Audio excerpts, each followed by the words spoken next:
Dan 2 horsepower Marflow. Ay guys, oh.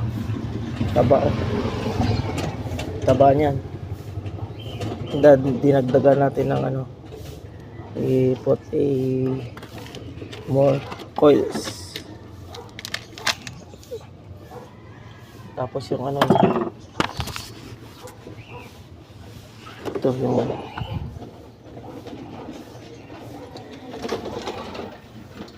Marflow 2 HP. Yung wire nito running is number 22 double wire, starting number 19 single wire, 2 and 1 half lahat yung wire na ito guys. Ito siya.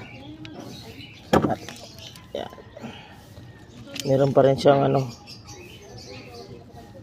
temperature control or thermo control. Cheers guys.